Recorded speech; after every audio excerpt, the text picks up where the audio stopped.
A recent article in the Kenosha County Eye kind of caught my attention. It's called Rittenhouse and Race. And this was recently published.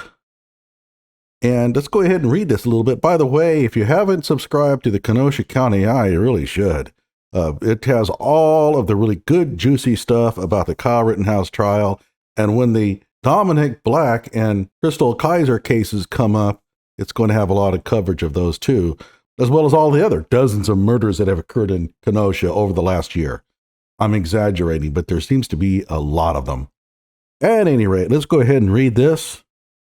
And this is a guest post by Kenosha criminal defense attorney Michael Shishini, or I have no idea. There's only about 40 different ways you could pronounce that.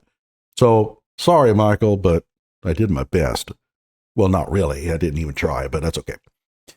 In a recent article in The Guardian, an author named Michael Harriot criticized the Kyle Rittenhouse trial, including the jury's verdict and Wisconsin's law of self-defense. I believe his claims are rooted in common errors of fact and law. Gee, common errors of fact and law in The Guardian? Oh my God, I can't believe that. Let's take a look at that article. And here it is. Kyle Rittenhouse wasn't convicted because in America, white reasoning rules. Oh, this is going to be good. And by the way, The Guardian is a London-based newspaper. When white people find black protesters scary and white vigilantes heroic, where does that leave the legal concept of reasonable belief? So let's go on down here. This was written, by the way, right after the not guilty verdict. Before sending a Kenosha, Wisconsin jury to deliberate if Kyle Rittenhouse is a murderer, Judge Bruce Schroeder informed Rittenhouse's hand-picked jury, hand-picked, I see, like what other kind of jury is there? That his fate rests on the privilege of self-defense. Oh, we put privilege in quotation marks. Gee, I wonder why that is. Oh yeah, he's going to try to make the connection to white privilege. We now know what the jury decided. Neither side disagreed that the 18-year-old intended to shoot Anthony M. Huber, Joseph Rosenbaum, and Gage Grosskreutz. They don't disagree that the Smith & Wesson M&P15 is a dangerous weapon. As it will be argued by the other article, so is a pillow.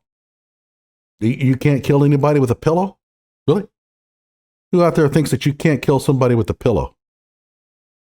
However, under Wisconsin's self-defense statutes, Rittenhouse was allowed to use deadly force, even if he provoked the 25th August attack, if he reasonably believed it was necessary to prevent his own death. And you have to be kind of careful with that whole provocation deal. That's not quite true, but we'll see. Even though he traveled to the city and walked into a chaotic scene with a killing machine. Oh, the AR-15. I have never heard it described as a killing machine before. That's a new one. A belief may be reasonable even though mistaken, the jury instructions read. That's true. In determining whether the defendant's beliefs were reasonable, the standard is what a person of ordinate intelligence and prudence would have believed in the defendant's position. In other words, if you're a typical Guardian reader, you probably don't satisfy this criteria.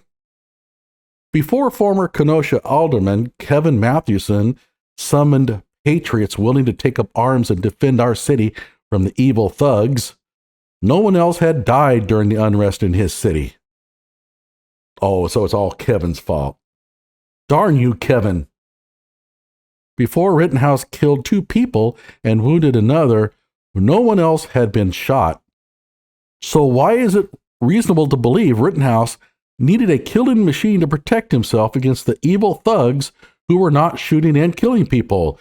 Gee, I don't know. Maybe it's because during that night, a bunch of thugs attacked him. That might be a reason to believe that. I mean, Joseph Rosenbaum ambushed him, chased him, tried to take his gun from him. He attacked him. That's a good reason to believe that maybe his decision to take the rifle with him was a good one. The reasonable man test derives from the description of a nondescript English character called the man on the Clapham omnibus. Clapham omnibus? I didn't know this. A reasonably educated but average hypothetical passenger on a London bus route whose thoughts and actions are defined as ordinary. The U.S. Supreme Court case, Graham versus Connor, enshrined this concept into law. I didn't know this. The reason police are often acquitted of killing unarmed citizens is that they can argue that a reasonable police officer would have used deadly force, even if the officer turned out to be wrong and the victim was unarmed. In other words, you can't use hindsight when deciding self-defense. It was a gun, sure, but it wasn't loaded, so therefore you can't claim self-defense. That would be an argument that you could use if it wasn't for this reasonable belief criteria. Seriously. How would you like to live under those rules? You're coming up to a bank robbery, a man pulls a gun and he points at it, you fire, but it turns out the gun is unloaded. Therefore, it couldn't have hurt you. I guess you can't claim self-defense. Yeah, okay. Because all of our opinions are shaped and colored by our experiences, reasonable is a subjective notion. There's a real shock. I would never have expected the term reasonable to be subjective. My God, this is the kind of quality stuff you can get out of The Guardian. Only white people's perceptions are made into reality that everyone else must abide by. Okay, I don't know where that came from. Think about how much privilege one must have for their feelings to become an actual law that governs the action of people everywhere. Oh, come on, dude. I mean, seriously, our laws are based on reasonableness. Our entire civil laws are based on reasonableness. Contract law is based on what reasonable people would believe they should be entitled to if they engage in contract. It's all based on reasonableness. There is no legal system in this world that doesn't, except for tyrannies. If you want a law that is not based on reason or reasonableness, the NKVD and the way it operated in the Soviet Union is a perfectly good example. They didn't apply this reasonableness deal. You were suspected of being an enemy of the people, you were shot. They didn't have to weigh the reasonableness of your argument. They just shot you. While there is no doubt about the value of the white lives Rittenhouse snuffed out, there's also no doubt that Rittenhouse was venturing into one of the scariest, most dangerous situations those white jurors could imagine, a Black Lives Matter protest. Now, all of a sudden, it becomes a Black Lives Matter protest. And before, we always heard that. Now, that wasn't Black Lives Matter doing all the arson and the rioting and all that kind of stuff. Those were demonstrators that stuck around after their legitimate BLM protests had ebbed away. But here now, all of a sudden, it becomes a Black Lives Matter protest. So which is it? It is easy to see how for Rittenhouse and jurors, the victims were part of the frightening mob of evil thugs. And somehow along the line, he's going to have to make this connection between Rosenbaum, Huber, and Grosskreutz and race, because so far I'm not seeing it. In America, it is reasonable to believe that black people are scary. That's right, yeah. Jojo Rosenbaum, because he was black, he was really scary. That's why Kyle shot him. Mm-hmm. Understanding the innate fear of blackness embedded in the American psyche does not require legal scholarship or a judge's explanation. This is that self-evident crap. In other words, my argument is so solid that I don't have to support it with any kind of that logic and reason or anything like that. It's just you have to take it for face value. Okay.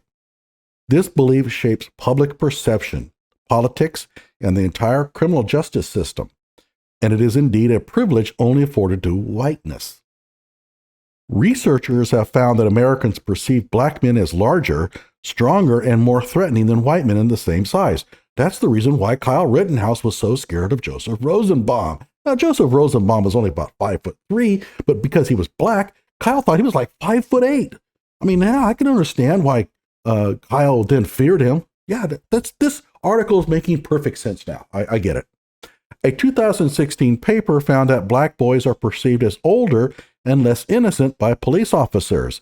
And that's the problem. Kyle looked at Joseph Rosenbaum and thought, man, he doesn't look very innocent because he's black. Black girls as young as 5 years old are viewed as older, less innocent, and more aggressive than white girls. In real life, 35% of gang members are black, but in Hollywood, 65% of the roles described as gangsters are played by black actors. Now, here's an issue, though. Most of the Hollywood movies are centered around highly urban areas, and the reason why is because of demographics. Hollywood likes making urban movies because that's what attracts people who are mostly urban. Back in the day, it was mostly rural. And if you ever remember the days of the Gomer Pyle, USMC, and Green Acres, the greatest sitcom ever made, by the way, those were all rural based. But then all of a sudden, NBC came in and whacked them all. And this was actually known as, I think it was called the Sunday Night Massacre or something like that. And then they got rid of all of the rural oriented shows like Beverly Hillbillies and all that, and replaced them with Maude and the whole Archie Bunker All in the Family deal, okay? And ever since then, almost all of your programming has been centered on urban life. But gangs are often very rural, but those gangs are typically Hispanic and possibly white, but they're rarely black.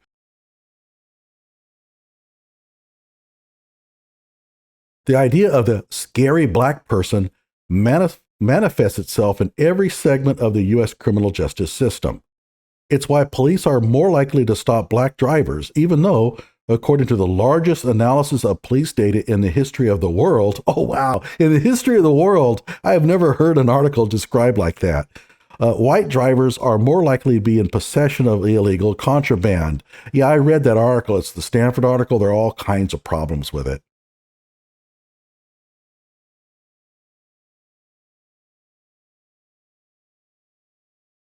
It's why unarmed black people are killed by cops at 3 times the rate of whites. That's also another very misleading statistic. And strictly speaking, it is true, but if you control for the actual stop, the numbers become much, much more reasonable. In other words, if you only take into account those people who are stopped by the police and not the general population at large, if you only talk about the people that are stopped by the police, the chances of you getting shot between being black and white are about the same. After controlling for factors that include education, weapon possession, and prior criminal history, the U.S. Sentencing Commission found that federal judges sentence black men to prison terms that are on average 20% longer than white men with similar circumstances. I can understand that one. It's why 5,000 people responded to Mathewson's Facebook call to arms. Darn you, Kevin. Oh my God. You got to quit doing that Facebook and calling to arm kind of stuff. It's why police officer Rustin Shesky was not charged with a crime for shooting Jacob Blake 7 times in the back and the side. Blake's pocket knife made Shesky fear for his life. But Rittenhouse was allowed to waltz past officers from the same police department carrying a killing machine during chaotic protests. And this is what I am saying is wrong with our journalism today. This is completely irresponsible. You can't compare these two situations. Did Kyle Rittenhouse get into a physical assault with the police officers? Did he pull the taser prongs out of his chest? Did he pick up a knife and try to get into a car filled with kids? If he did, they might have shot him. You don't know. And a lot of people will come in and say, oh, no, they wouldn't have because of white privilege. You don't know what the police officers would have done in that situation. Believe it or not, police officers do kill white people on occasion. So this is irresponsible, these kind of false comparisons. They did not see the gun-toting teenager as a threat. He is not black. He was not scary. He also had his arms up and he was walking slowly to the police. That is much different than trying to get into a car filled with kids after getting into a physical fight with police. He can't see he can't see that. He can only see white versus black. And again, really shallow thinking on his part. There's no analysis here. This is junk. This is the candy store I've been telling everybody about when it comes to journalism. This is the junk that gets churned out by journalists. That privileged loophole extends past the borders of Wisconsin. It is on display in the trial of the men who killed Ahmaud Arbery in Brunswick, Georgia. The impromptu lynch mob hunted Arbery down based on an 1863 law that allows citizens to arrest anyone based on reasonable and probable grounds of suspicion, referred to by Cornell professor Joseph Margulies as a catching fleeing slave law. Okay, so here's the thing I want to explain to people.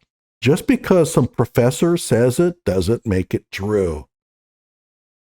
Professors have all kinds of weird ideas out there, and so citing Cornell professor such and such said means nothing.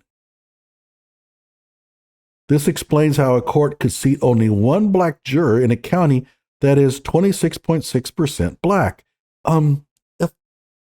I think that these guys were convicted, though, by that jury, weren't they? Doesn't that kind of destroy his argument? Knowing how this belief has shaped reality for every black person in America explains why white people are the only group who doesn't think attention to the history of slavery and racism is good for society. White people don't think that. I know a lot of white people that believe that. So the broad brush, right? Let's just paint all white people with the same stroke. And we're supposed to not do that, but he does it anyway. It is reasonable to assume that black history is as scary as the people in it. I'm still trying to figure out how Joseph Rosenbaum is black.